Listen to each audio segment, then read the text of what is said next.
Interdimensional Meditation Astral Travel Report for August 14th. We did a live guided meditation once again to invoke Sekhmet. Sekhmet is a word that simply means power or energy. And the mythology associated with her, she's called the Eye of Ra, which is not accurate really because it's the eye of Atum. So Atum in Egyptian mythology was the first god, the creator of this world, and he had his left eye was obviously his feminine side, his left eye, and his two children. As he was creating the world, he created, I think, water and air. Those were his first two children, and they left. They took off. And so he was saddened by that, so he sent out his left eye, which is his energy, his Shakti. He sent that out to go find them. So the energy of the left eye, which was fire, she finds them and she brings them back to him. And when she comes back, she finds that Atum had replaced his left eye, and so she was furious at this because who wouldn't be? She got she went away in good faith and came back and had been kicked out of her home. So whenever you see in the Egyptian kings or gods, and they have like a little cobra right here on their third eye, that's Sekhmet. So Atum then turned her into a cobra and put her on his third eye. So that represents the power of the king or the god or whomever has that little cobra on their third eye. So what Sekhmet is what we would call in our body the Shakti. I've now come to the belief, however, that Sekhmet is actually the Shin power, which is the lightning energy that surrounds the heart, protects the heart. The heart is the spirit, is the king of your body. And so she surrounds and protects him and you. So whenever we do the Maoshan practices, by the way, you are directly releasing this power. And unlike, as I've said before, Qigong, the words, listen, I've used the word Qigong lots of times. To be very clear, the summoning the immortals is not technically Qigong. It is actually Shi-Gong. And the difference between Qigong and Shi-Gong is you have to gather energy and store it in your navel, and when you've stored up enough of it, then you can release it through your hands. And so that is opposite from Shi-Gong. When we do the practices, like when we do the yin-yang hands, any of the stuff, the celestial Qigong, especially when we do the spirit fighting sets or the butterfly sets, you are actually stimulating the Shi, the lightning energy around the heart, to be released throughout your whole body and out your hands. And the difference between that and Qigong is that we don't have to store it. So we don't do exercises to gather and store the energy. We're actually releasing the light, the lightning from within the heart that is instantly replaced by higher dimensional energy. So the difference in how we do it, we are actually channeling energy, and the more that we channel it, the more energy comes through us. Whereas with Qigong, you have to gain energy before you can release it. So I believe that Sekhmet is actually that what she is that she is because she is the protector of Atum, who was the king, and she was his protector. And she went off and used her fire and her power, the power of the sun, to go and fight those that had rebelled against the king and started wars with him. So, this is the being that we once again summoned, and she is represented as a lioness. She's got a lion head, and she's got a female body, but she's got this lioness head. So, what happened? What I remember is that it was very powerful. The frequency was very high, almost from the beginning. And what's starting to happen now in the meditations is I don't have to do the normal CE5 protocol where we come out of the body and we go out of third dimensional earth. What's happening is as soon as I start doing the whole breath, I lately have been seeing a portal open up in front of me. So I just go into the portal. So that's what we did. And the way I remember it, and again, if you did the meditation, put your experience in the chat. I mean, there's 100+ people who watch these videos. Not very many people watch these meditation reports, but like 100 or so. And I might get 3 or 4 comments if I'm lucky. Are you telling me that there's only 3 or 4 people that actually do the meditations?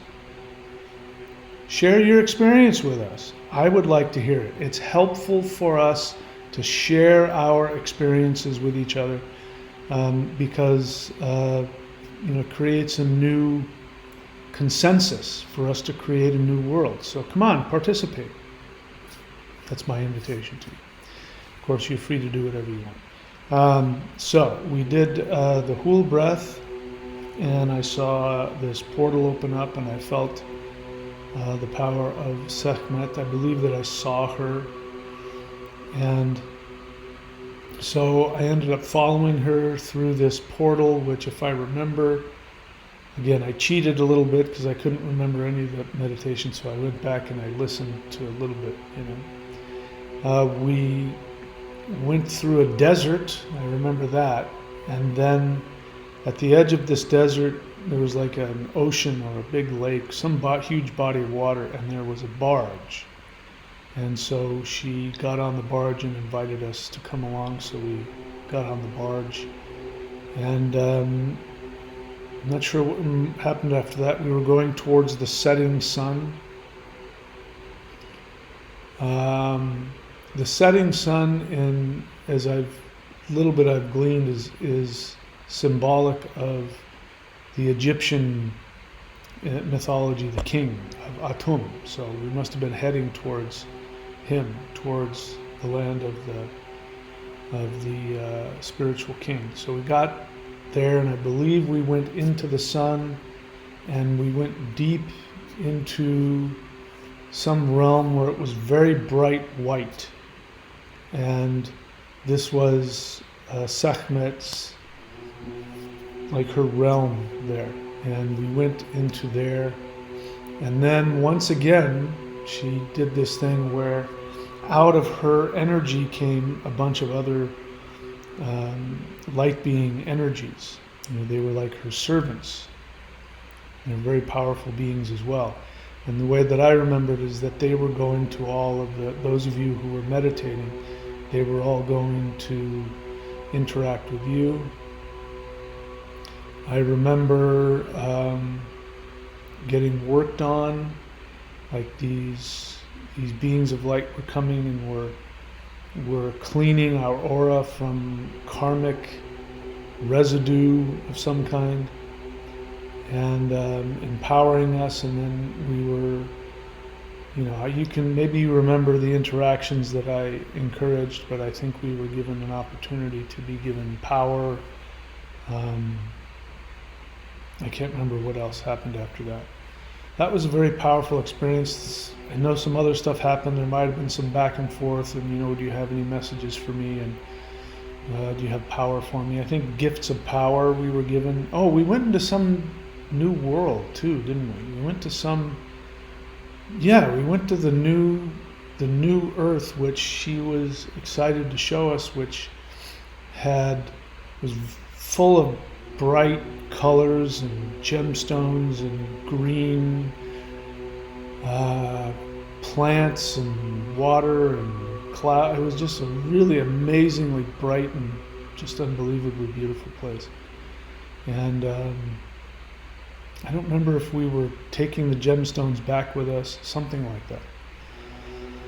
I remember that, and I remember going deep into that and feeling like, as always, like, the meditation, we could stay in that meditation for hours and hours. And I feel the responsibility, to bring the meditation back, so that people aren't lost in those meditations for longer than they want. So they brought us back and did a little bit of CE5 at the end, bringing light beings into our presence and sending them into the world. And then by that time I'm off in a much higher zone, and so I ended the live stream, and then I sat and meditated with them, and I encouraged you to do the same thing. This is the day after, and lots of times the day after I'm not really all here, and I was sort of like that today. Been a lot of huge revelations, which I've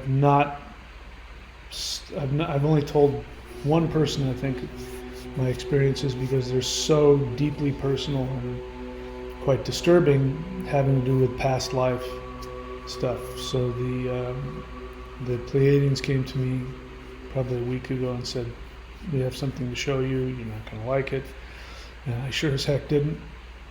And it had to do with some things that happened to me and some things that I did in previous lives, which pulled everything together. But without getting into specifics, it showed me who Sekhmet really is. And it's through that I made the connection that Sekhmet is actually the Shin, the heart mind, the lightning center that surrounds the heart.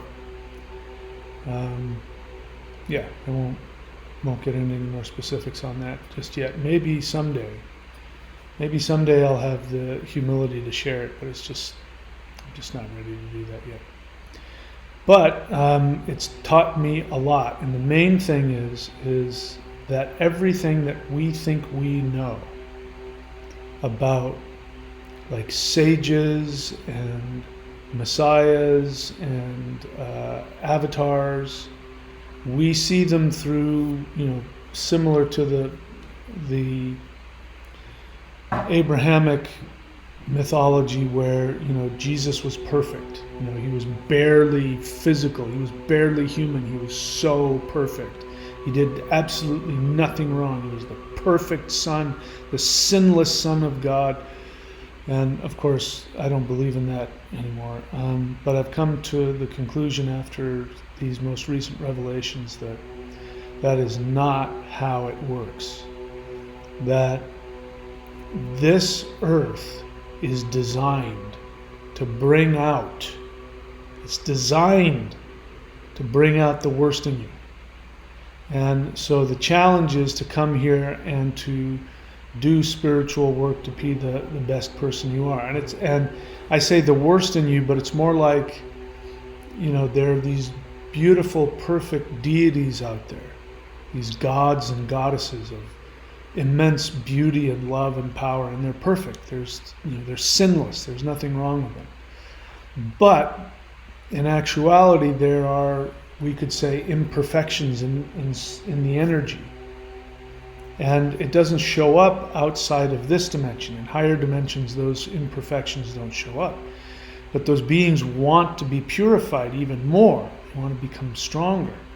And so they come here. And what ends up happening is that the intense pressure cooker of the third dimension brings to the surface maybe some inconsistencies or some part of their energy that hasn't been fully developed, and it comes out as some kind of flaw. And so you will see even the most perfect gods, if they come into the third dimension, they are going to screw up. They are going to sin. So the whole idea of an avatar coming here and being sinless, I have come to find out that that is simply impossible. And not only that, I've come to the conclusion that some of the most powerful of gods, the most beautiful, the most perfect, the most amazing of them, if they were to incarnate, they might be the worst. And it's because, as I've said in a previous video, that it's impossible to stuff all of that energy into a tiny little third dimensional avatar. And if you've got a being that is just unbelievably huge and powerful, if you put it into a human avatar, the human avatar will short circuit. It will malfunction. There's going to be glitches, and those glitches show up as what we perceive as moral imperfections. People who do horrible things, people who, become really horrible, evil people. And it's hard to believe, but some of those really horrible, evil people, as humans, if you get them up into the sky, they're actually the most beautiful gods and goddesses you've ever seen. So I just don't buy into any of the nonsense that we've been told. I do accept the possibility that there might be what we would call hells, but they're not a place that people go because they're being punished. They're places that souls go to when they can't process the negativity they've experienced. So we create our own reality. So you leave this body, if you can't process what you experienced, you could create a hell for yourself. And when you're ready to let it go, then you'll be able to leave it. But you won't be sent there. And by the way, it's incredibly rare also. Unlike, again, the opposite of what we're told. It's not, everybody goes to hell and only a small portion go to heaven. The reality is that everybody can go directly to the most beautiful heaven. Maybe a small 1/2% of population, and that's even a generous estimate, might put themselves into a hell for a while. So these are my latest thoughts based on some things that have been shown to me, and I'm having to look at some things that I've done in previous lives that are shocking to me. But I'm also looking at beings that I've interacted with on a higher dimensional level, and I've been shown their past lives, and they weren't pretty. And so that's where this has come from. The actions that some of these people have taken from my third dimensional mind are just unacceptable. That's not okay.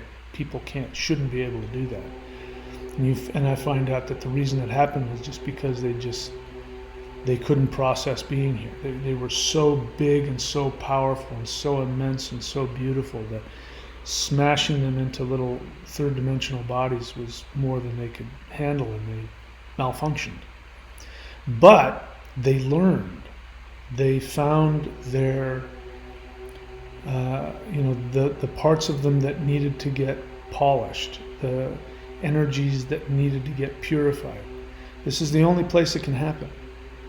So I really hope we can rethink everything about this. And it's a lot more like, the way like when I went to school and you studied, Greek mythology, the academics would say, oh, the old Greek religions, the Greek gods were more like humans. They had human passions and they made mistakes, and and it's coming from this condescending post-Christian mindset, because that's Christianity would say that about other religions, how evil all the other gods are.